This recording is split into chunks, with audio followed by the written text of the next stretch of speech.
The Dodgers add an 8th world title to the trophy case. We'll examine the team's outlook for the offseason and their championship defense. Multiple defenders return to USC, for practice at least. And the Rams have a couple of winners among rookie linemen. Good morning. I'm James. This is your daily dose of sports and snark for the greatest sports city in the world. And if you don't believe it, ask New York. This is the faithful Angelenos Morning Report. It is October 31st, 2024, Halloween. Shout out to all the women of Hollywood who will be walking the streets tonight dressed up as a sexy Walker Bueller. And if you like being in the know about LA sports, clickety-clack the like button. Clickety-clack the subscribe button. There's a notification bell. Hit that. It'll let you know when we drop new content. Sharing is caring. Let people know we exist. By all means, comment. Guys, we've got tons to get to. And before we go through the news and notes, a look at the scoreboard. Dodgers 7, Yankees 6. There is a rapid recap of the game on the Dodgers playlist for this channel. And yes, Walker Bueller, we are entertained. Los Angeles once again validating itself as the greatest sports city in all of the world. Freddie Freeman wins the World Series MVP. The guy drives in 2 runs, as did Mookie Betts and Teoscar Hernandez. Thing about the Dodgers, much like the Lakers, they are a team that you cannot be ambivalent about. You either love them or hate them. There's no middle ground. But when you consider how relentless this team was, how fundamentally sound, the grit, this team did not act like it was supposed to have a championship handed to them. And yes, the Dodgers are the favorites to win it all next year, but the core of this team is all in their 30s, and we'll talk more about that in a moment. Cleveland 134, Lakers 110. The Lakers were down by 20 in the first quarter, and they got their asses kicked so bad they emptied the bench. In other words, Bronny James without the photo op. And he scored his first career points. So there's that. LeBron James led with 26 points. Anthony Davis added 22. Portland 106, Clippers 105. Norman Powell scored 30 points, but he was the only guy to clear 20. This team has trouble scoring. Kings 6, Las Vegas 3. 6 different Kings players score. Anze Kopitar scored, added 2 assists. Adrian Kempe and Kevin Fiala each with a goal and an assist. The Golden Knights haven't won on the road yet. Meanwhile, today, the Clippers are in town or I should say the Phoenix is in town to play the Clippers at 7:30. Guys, your boss dropped $2 billion on the new digs. Feel free to win there. And let's get to the news. I want to spend the bulk of today's show adding some notes that I didn't get to last night. The first and foremost is, I think it's fair to say that Dave Roberts has taken a ton of grief in his managerial career for questionable decisions in the playoffs. And frankly, deservedly so. But it's also fair to say that he was pitch perfect this time around, and he's going to get an extension, and deservedly so. Even if you're a Roberts hater, right now, you cannot come up with an efficient counter-argument to that. In years past, for example, the Dodgers were far too reliant on the home run. You can pitch around that. But what you couldn't do was pitch around this particular Dodger lineup because they had power and they could manufacture runs. The Dodgers didn't hit a home run last night, and they still scored 7 times. I'd be curious, though, what is going to happen with Mark Pryor, the pitching coach? Remember, this title run came without Emmett Sheehan, River Ryan, Tony Gonsolin, Tyler Glasnow, Gavin Stone, Dustin May. Are you getting the idea? There were 7 starters on the injured list at the start of the playoffs. This title run should have been a cakewalk, and yet the Dodgers needed bullpen game after bullpen game because of the approach that they have to coaching their pitchers. So yes, next year they should be better, but will they? Right? The core of the team is in their 30s. In the lineup, you're talking about Mookie Betts, Shohei Ohtani, Freddie Freeman. You could even say add Max Muncy to that list. They're all in their 30s. And as for the pitchers, they're talking about changing their approach to how they coach the pitchers.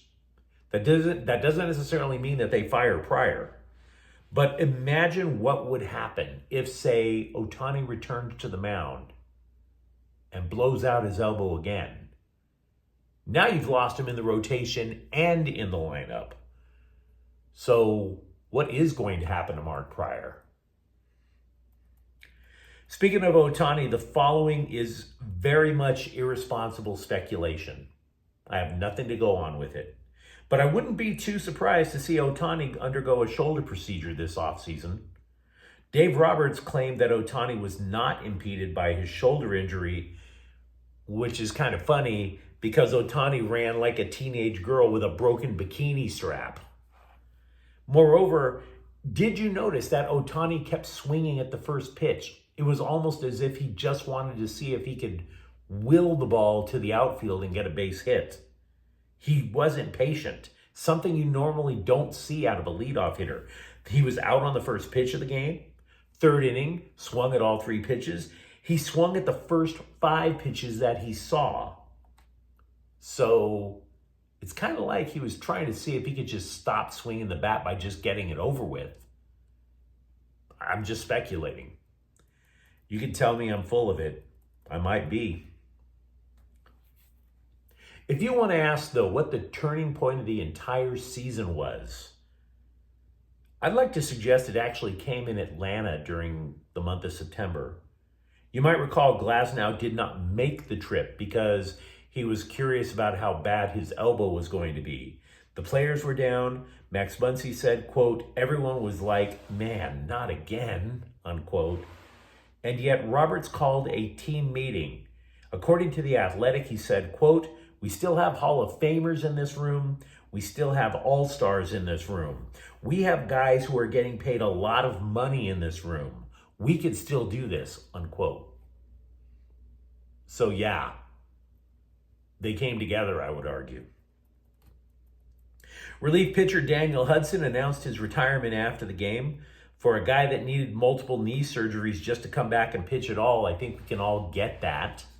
So congratulations to him. Same for Kevin Kiermaier, who said before the end of the season that this would be his last. But there could be some changes to the Dodgers' 40-man roster. Among the free agents, Jack Flaherty, Buehler, Kike Hernandez, Teoscar Hernandez, Blake Trinan, Joe Kelly. Buehler told a Dodgers radio reporter that he thought at one point this season he was pitching so bad that they were going to release him. And by the way, I do recognize there is a strong vibe among the fan base to retain Teoscar Hernandez.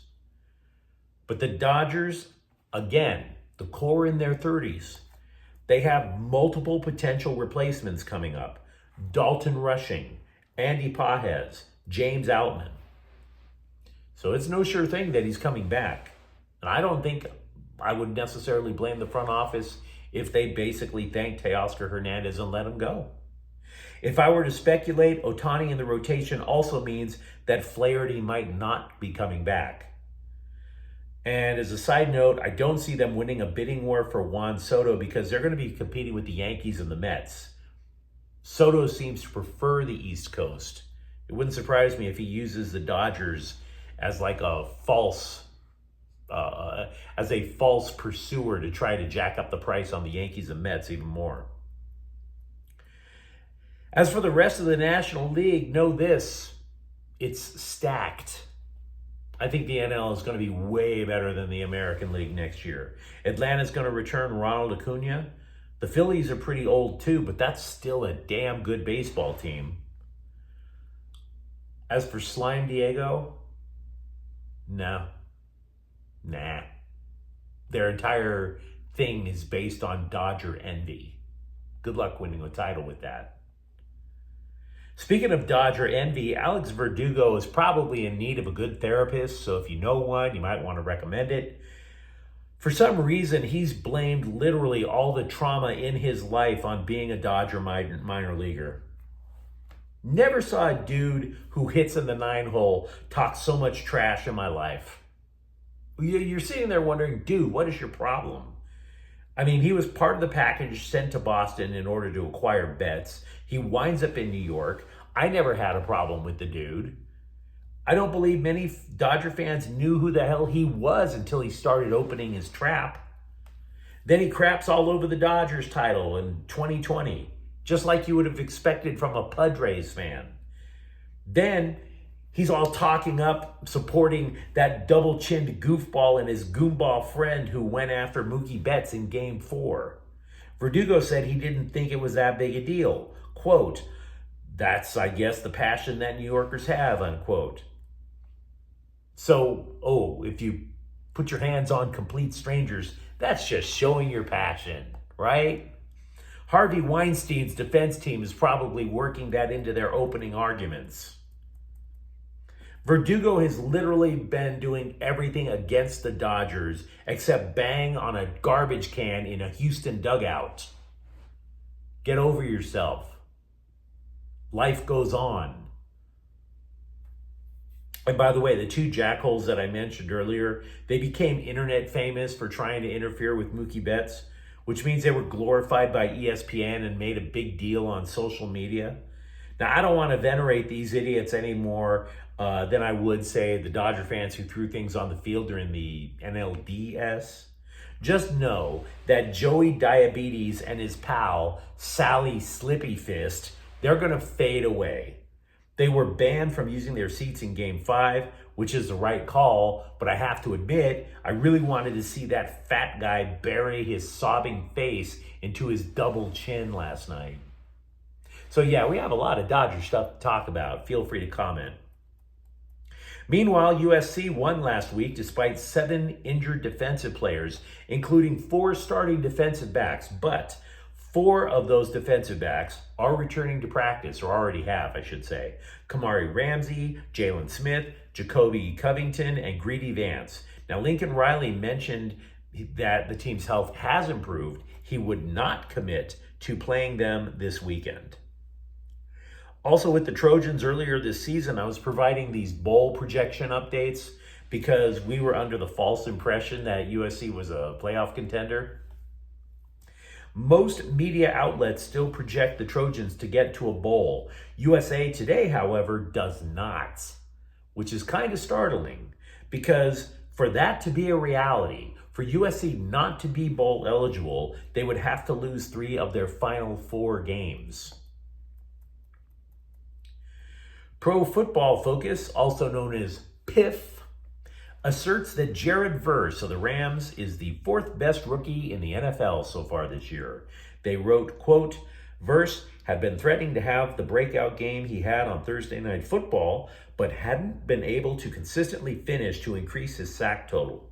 The win over the Vikings saw him avoid missing any tackles for only the 3rd time in 7 games, and he has now registered 3 sacks, 10 quarterback hits, and 19 hurries," unquote.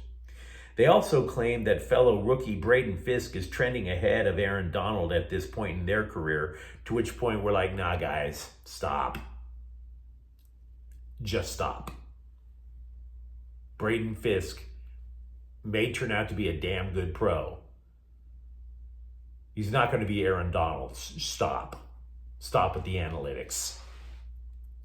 Meanwhile, Matthew Stafford must have appreciated how much the Rams put into the offensive line during the offseason.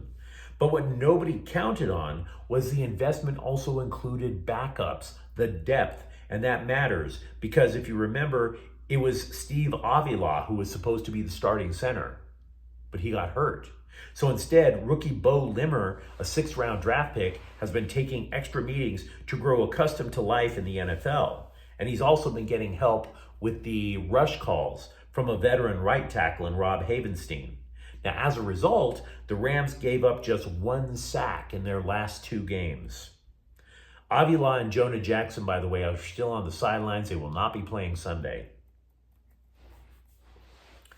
Clippers coach Ty Lue told the Scribes that Kawhi Leonard and Mo Bamba will be out the next 2 games. And then everybody paused and they asked, "Who's Mo Bamba?" But here's the real point of the update that puzzles me. Lue did not say that Leonard would be back after the 2 games. He just said that Leonard was out for the 2 games. So that doesn't necessarily mean he's closer to coming back. UCLA is considered to be a contender for the national basketball title, a dark horse contender, but a contender nevertheless. They listed 20 teams, CBSSports.com did. We've talked about it. CBS loves creating lists. And the scribe that created this list continued a talking point that the LA Times offered, that all of the newcomers that Mick Cronin brought in better than last year's roster. And I don't buy that totally. UCLA being better? Absolutely. UCLA being a national title contender? I'll listen to that. But everybody better than last year's roster? No, I don't. Because if that were true, the second stringers would have smoked San Diego State in an exhibition. That didn't happen. They lost to the Aztecs.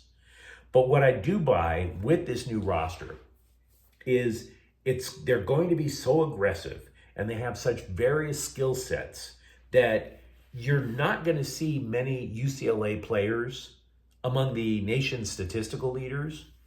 You're not going to see somebody averaging 22 points a night or something like that. They're not going to have a designated rebound guy who's going to get like 10 plus boards every single time. What you are going to see from UCLA, in my opinion, is that all 5 on the court is going to be the scorer, is going to be the rebounder, etc. And I think that's what's going to be exciting for Bruins fans. I mentioned in the past about CBSSports.com being just like random rankings. They rank quarterbacks every week. You remember when the idea was that Justin Herbert was a no doubt about it top 5 quarterback? Well, there's plenty of doubt now. Now, to be clear, these lists don't really mean squat, right? But they just ranked Herbert in the top 10 at 8.